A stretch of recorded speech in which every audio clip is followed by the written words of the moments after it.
going on, hobby family? It is your boy K-Dub. This is K-Dub's High Five, 5 rapid fire questions with your favorite hobby faces. And today I bring in possibly the most talented guest I have ever had on the High Five. She is Abby, the artist, at Ambition Abby on Twitter and Instagram. How are you doing today? I'm doing great, loving life. Well, I'm so pleased because I love seeing your artwork flash across the Twitter timeline. Obviously, you are a sports artist, but I appreciate you taking the time to do this. How it works, I got 5 questions. They're all related to the hobby or what you do as a hobby and work. You ready to take on the high five? Yeah, let's do it. All right. First question. You are Abby the artist. Walk Yeah. me through what that means. Yeah. I was 12 years old when I started drawing. I drew my very first portrait, and it was from a young age where I realized I had this passion for drawing and for people. And those skills kind of just developed over the years until I went to college and I started pursuing a degree in illustration and being around more creative people. Growing up, I also was a huge sports fanatic. I played as many sports as I could, and I just loved everything about it. I loved being part of a team and the atmosphere, the environment, everything that goes into sports. Hmm. And so, the culmination of those passions for drawing and people and sports kind of came to life as I got older in those college years. Um, and I started to draw and paint athletes. So that's kind of when that part Yeah. began.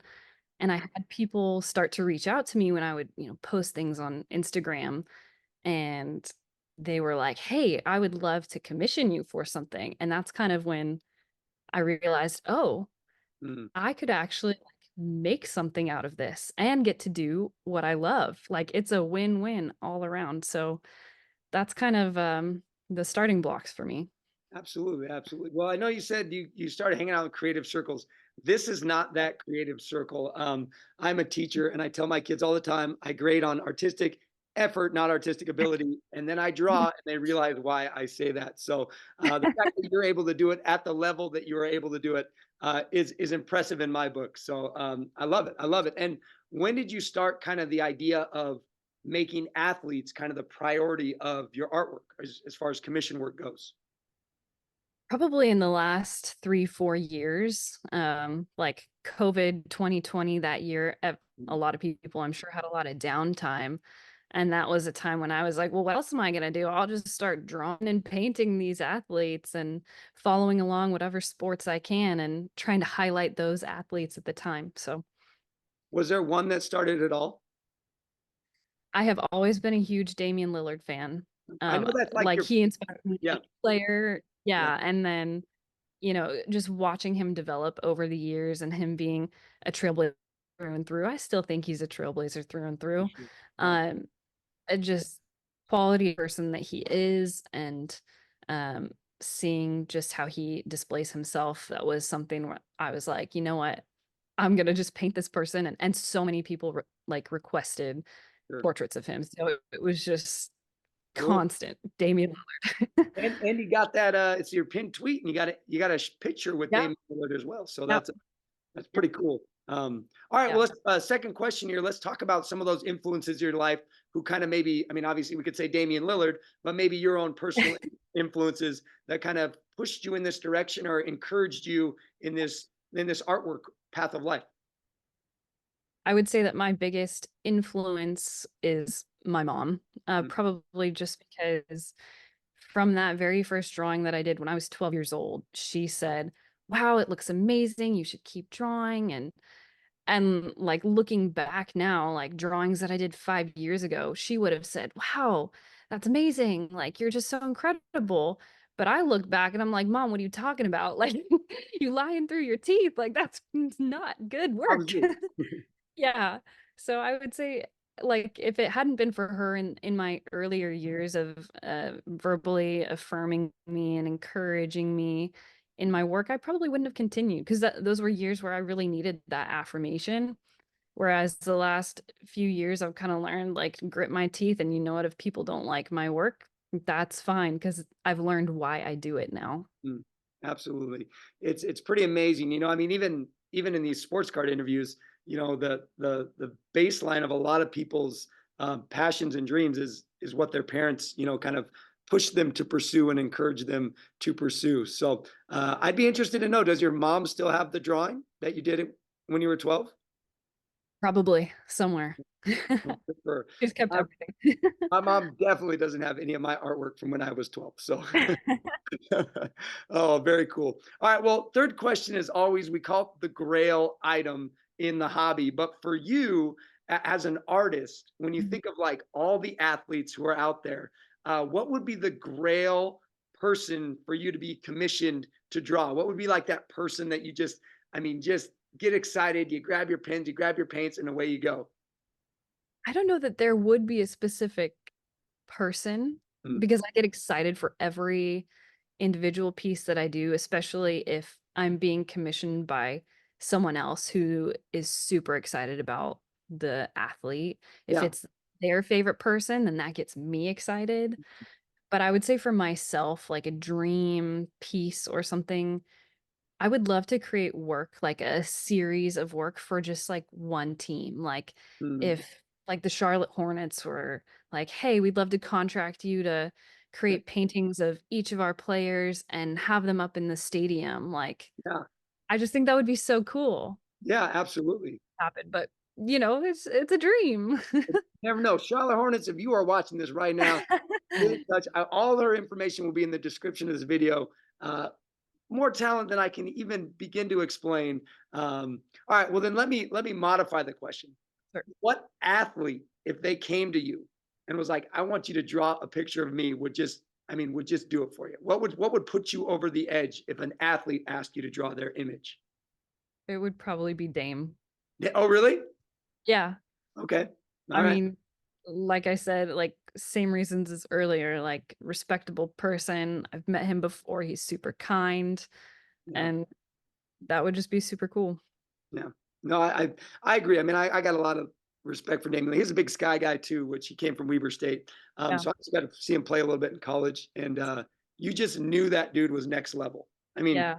as far as just his play goes, he was just a step above everybody out there. So Yeah. um, very cool. And then the picture that you have with Dame, is that one you gave him, or No, no? Okay, no.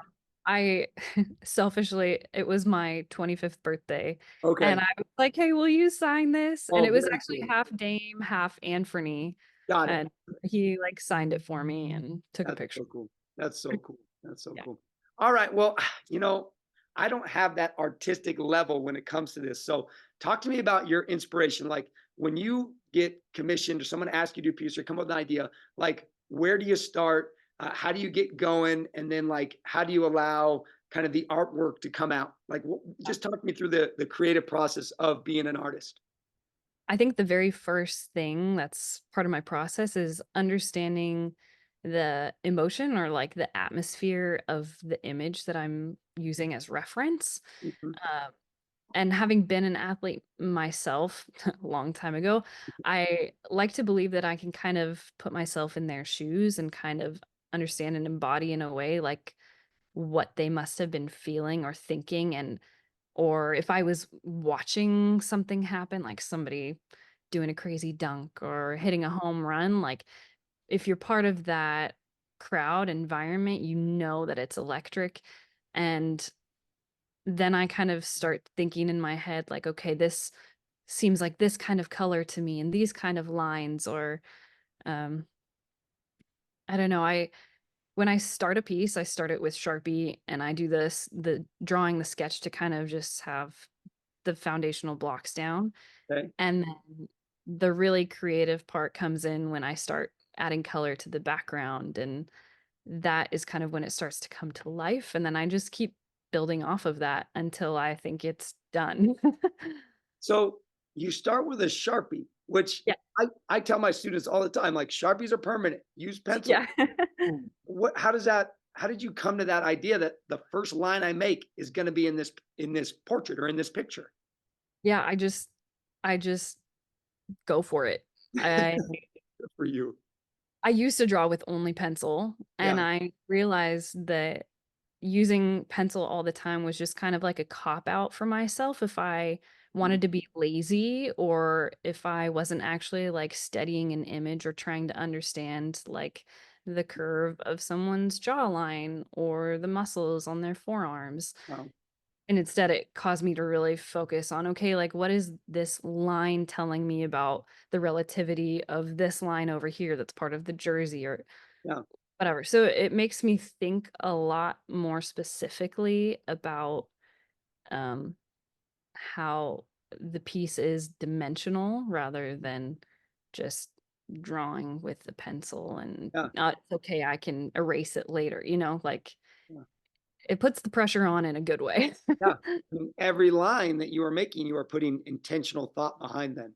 Yep. That's interesting. That would be far too much pressure for me, but kudos to you for taking that pressure on yourself. Good for you. All right, last question here. I mean, lots of artists in the world. Like when you think about yourself as an artist, and I know sometimes it's like, I don't want to humble brag here, but like, what do you feel like kind of sets you apart as far as the way you do your art compared to some of the other sports artists or even, general artists that are out there? Like, what do you feel like you bring to the table that might be different from somebody else? Yeah. I think, well, what I mentioned about Sharpie, like I haven't really seen any other artists out there just Mm, going in with Sharpie. Like a lot of artists will like use something to copy the lines or project the image and trace it or whatever. And I think like that's totally fine. That's great if that's part of your process. That's if it works for you, do it. I think for me, like to think that going in with Sharpie creates a more authentic piece of art because even if I mess up, it's a part of the artwork yeah, and it's a part of my natural instinct. Um, and I'm not a machine, I'm not a robot, so I don't ever want my artwork to be perfect. Um, I want it to be as close of a representation to the person as possible yeah. without copying anyone else's work. Mm, Uh, so I would say just the idea of starting with Sharpie and then kind of like the different colors that I use yeah. to imply movement or energy or whatever. It's just, I never like fully plan out a painting. It's just what I feel in the moment. So I Yeah. guess part of my process is what helps me to stand apart from other artists. Absolutely. Well, I mean, it's really neat to hear that like the piece that you get is the piece that you came up with. I mean, like you said, there may be some like former things that happen or inspirations from a move or a dunk, but really what you see in your artwork is what you come up with in your mind, Yeah. which is pretty dang impressive. Once One again, of one, whether you like it or not. absolutely. A true one of one. Absolutely. So there's no two that are the same. That's cool. Well, how do people get in touch with you? Like, let's let people know, Yeah. kind of how would people get in touch with you if they wanted you to take on a job for them? Yeah, I would say number one is my website, which is ambitionartistry.net. I have a custom request form that people can go and fill out and other artwork that people can look at for reference. Okay. Um, I also have Instagram at Ambition Artistry and then Twitter at Ambition Abby. And Okay. you can Good DM one. me, you can scroll through my stuff, comment, whatever. I'm trying to be on it. So you will hear back from me. Sure, for sure. Well, I will make sure to include all that information. My apologies at the beginning. I said Twitter and Instagram. It was this Ambition Abby, but I will make sure to make that change in the Okay. description of this video. So anyone tuning in, if you're interested, man, check out her stuff. It is some of the best work that I've seen. And I've seen a lot as far as artwork goes. I don't do a lot of artwork, but like I said, your stuff is just different. And I think some of the stuff you talked about today really sets you apart. So I love it. Keep up the good work. Thank you so much. All right, we cleared it. We got a high five. Throw it up at the end. High five. Boom. As she said, you can check Abby the artist out on Twitter at Ambition Abby, and give me the Instagram one more time. Ambition Artistry. Ambition Artistry, and that is as well the website ambitionartistry.net. Also, please feel free to subscribe to the channel Diddy Dub One and follow me on Twitter at Mr. K Dub. Shout out to our high five endorsers, Midwest Box Breaks, and LJ's Card Shop. Really, thank you so much for taking time to do this. I really feel it was something different for the high five. It just was really fun to talk to a really, really creative person. So thank you for Thank you. giving me the opportunity to do that. So, Thank you. Happy to be a part of it. all right, y'all take care. We'll catch you guys next time on the next high five.